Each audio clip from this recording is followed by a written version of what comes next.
श्री गणेशाय नमः। आज कार्तिक मास के कृष्ण पक्ष की संकष्टी चतुर्थी है और आज के दिन ही करवा चौथ का व्रत भी रखा जाएगा। तो आज की इस वीडियो में आप सुनिए चौथ माता की कथा और भगवान विघ्नहर्ता गणेश की कथा। माना जाता है कि चौथ माता का व्रत और कथा के साथ भगवान गणेश की कथा सुनने से व्रत का पूर्ण फल प्राप्त होता है। पौराणिक कथा के अनुसार एक गांव में एक सेठ सेठानी थे। उनके एक बेटा और एक बहू थे। बहू सबको भोजन करा के फिर स्वयं भोजन करती थी।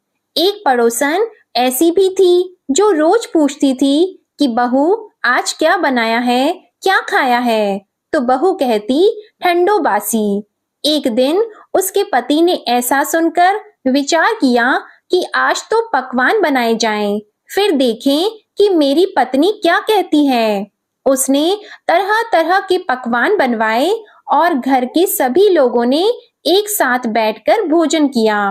आज भी पड़ोसन ने पूछा तो बहू ने कहा कि ठंडो बासी। सेठ के लड़के ने सोचा हो न हो कोई बात अवश्य है जिससे कि मेरी पत्नी ऐसा कहती है।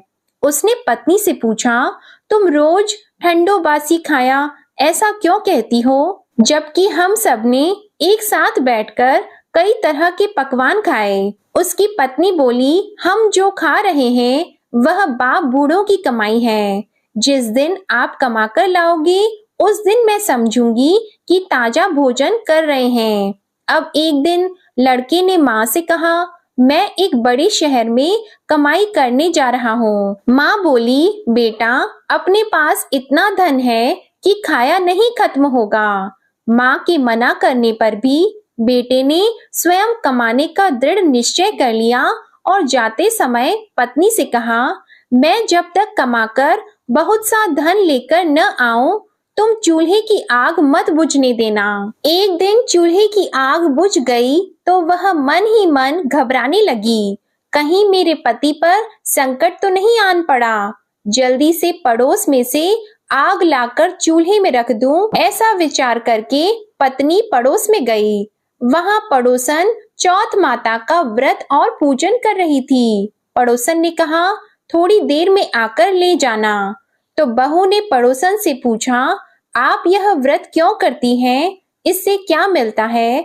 पड़ोसन ने कहा चौथ माता के इस व्रत को करने से अन्न और लक्ष्मी मिलती है और अपनी मनोकामनाएं पूर्ण होती हैं। अब बहू भी चौथ माता का व्रत करने लगी। दीवार पर उसने चौथ माता का चित्र बनाया। उस दिन घी और गुड़ का चूरमा बनाकर रात्रि को चंद्रमा को अर्घ देकर उसने भोजन किया।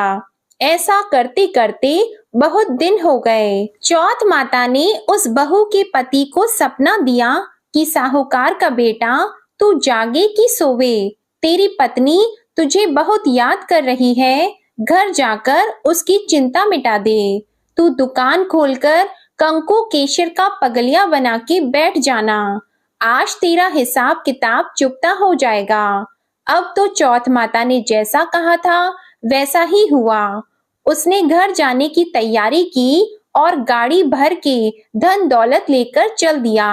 रास्ते में एक बड़ा सा काला नाग फन फैलाए बैठा था और कहने लगा आज तो मैं तुझे डसूंगा, छोड़ूंगा नहीं, आज तेरी आयु पूरी हो गई है। सेठ के लड़के ने कहा आज चौथ माता ने मुझे सपना दिया तो मैं पत्नी से मिलने घर जा रहा हूँ। वहाँ मेरी पत्नी बहुत चिंता कर रही है, मैं उससे मिलकर जरूर आऊंगा, तब तुम मुझे डस लेना।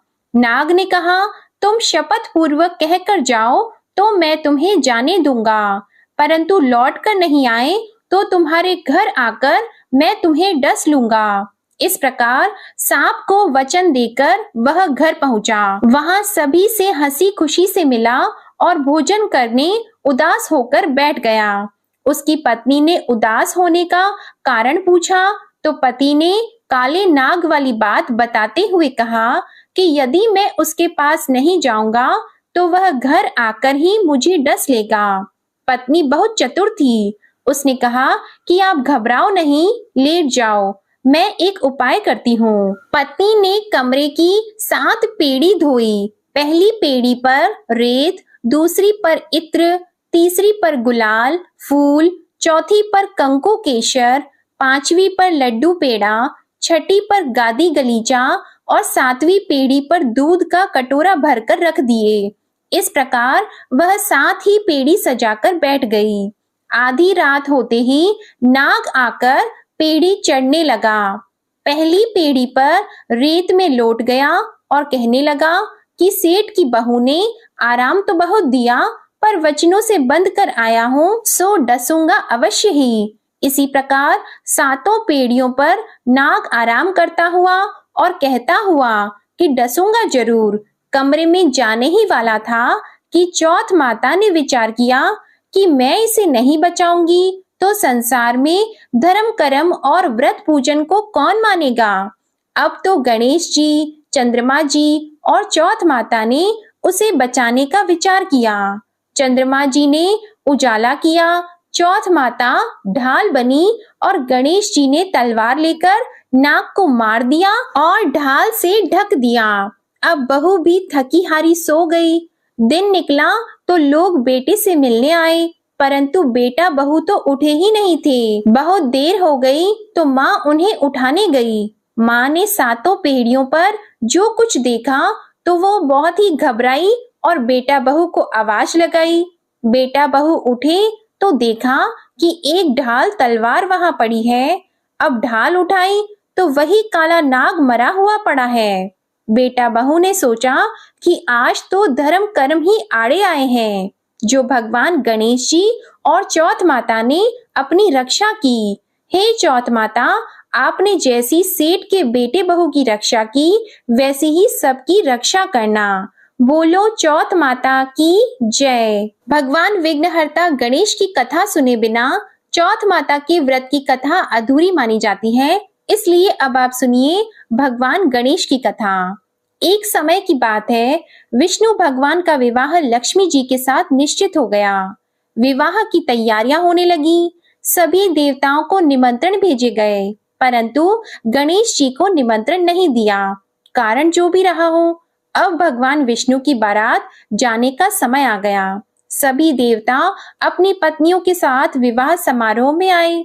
उन सब ने देखा कि गणेश जी कहीं दिखाई नहीं दे रहे हैं। तब वे आपस में चर्चा करने लगे कि क्या गणेश जी को नहीं न्योता है या स्वयं गणेश जी ही नहीं आए हैं।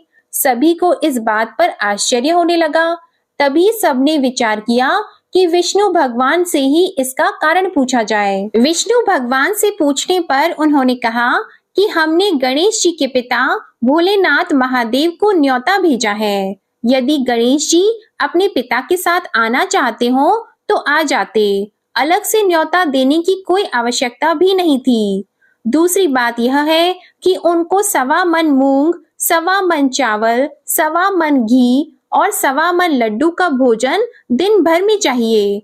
यदि गणेश जी नहीं आएंगे तो कोई बात नहीं, दूसरे के घर जाकर इतना सारा खाना पीना अच्छा भी नहीं लगता।